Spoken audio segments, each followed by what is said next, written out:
Due to the popular request, today we are going to interview the one and the only Alexander. We are going to learn how to get better at GFX and some techniques about post-processing and effects making, and how to composite your GFX properly. Watch till the end to find out more about how to make your GFX better. And due to some technical difficulties, Alex couldn't join the Roblox game, so hope you guys don't mind this video.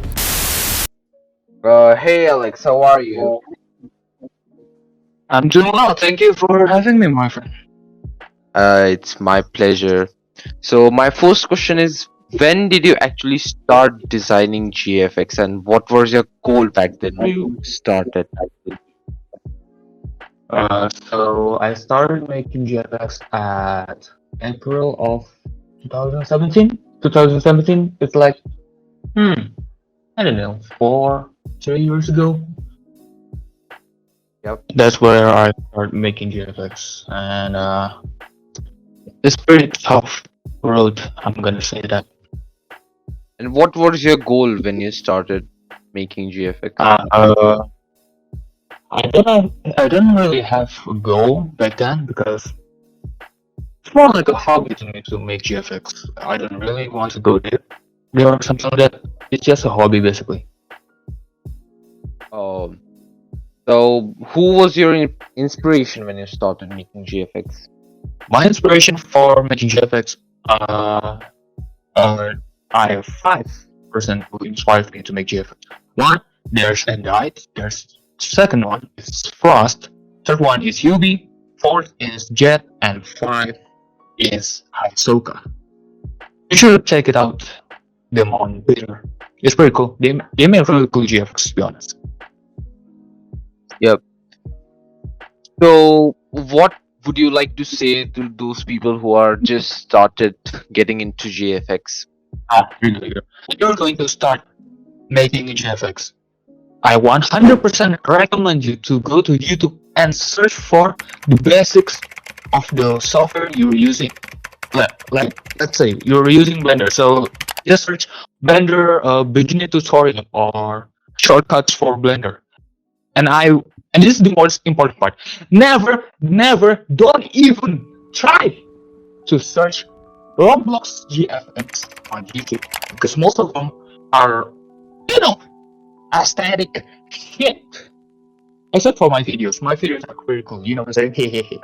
Alright, so that's it. Go to YouTube and search for the basics or the beginner tutorial for the software that you are using. And never search for Roblox GFX tutorial. Sorry to interrupt, but if you are liking the podcast and interviews and stuff, please make sure to hit the like button, subscribe button. Let me know in the comments if you want part 2 of Alex's interview where he reviews his music and stuff, and who do you want to see next as guest. Comment down below. Glad to know. And right to the podcast.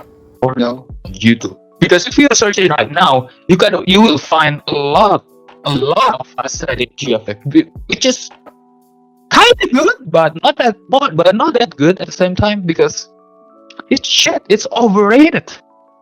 So according to you, what part of GFX makes an artist unique and stand in the community? Nice. Okay. What makes GFX different from one to the other is two things.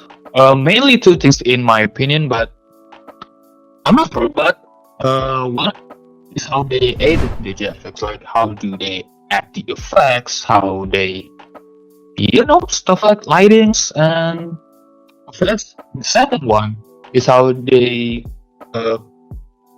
compositing or color grading their GFX. That's mostly important because let's say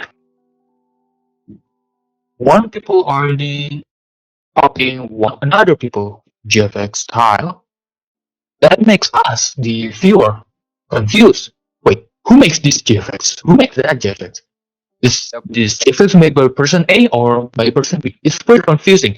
So the most important thing about making your GFX is unique is editing and compositing. That's all what I gotta say. But there's a lot more that I couldn't even think about it. So according to you, how much does post-processing or compositing matter while making a thumbnail or icon?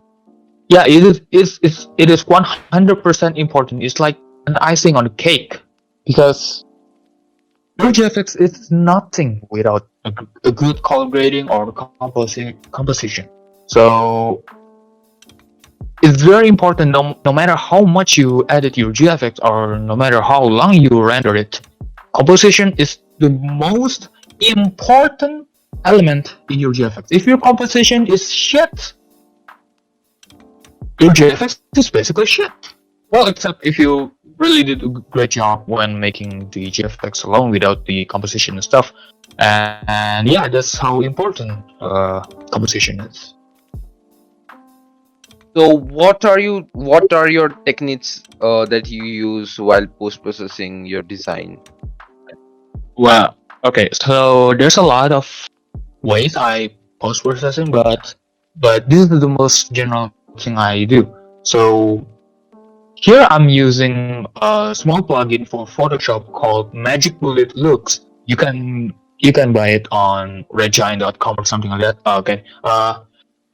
And here what I actually like to do is one, I like to add small bloom.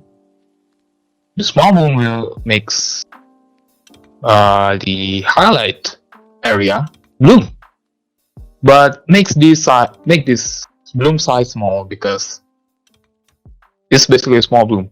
And after that, what I like to do is to add another bloom, but decrease the intensity and just crank up this size, but not too much. It adds more haze or like bloom thingy to your GFX. Next is what I like to do is adding a little bit of chromatic aberration. Not too much, just a bit, because when you look at a camera, or actually when you look at an image that was taken by a camera and you zoom in pretty much, you could see chromatic aberration on the side of the subject or the buildings or something like that. That's one key of realism in your GFX. Next, what I like to do is add a side blur, or what you want to call that. I like to call it side blur because it's added blur to the side of the GFX. And after that, it's basically depends on the GFX. If the GFX too bright, I would like to decrease the brightness a bit and increase the black a bit. So it makes a pretty good result. But every single GFX you make will have a different type of composition. But in general, what I like to add is micro bloom or small bloom, whatever you want to call that, big bloom, a chromatic aberration, a side blur, and maybe a little bit of curve. That's how I actually post-process my GFX. Sure. Thank you for having me. I really appreciate it. I really appreciate the time, man. Thank you.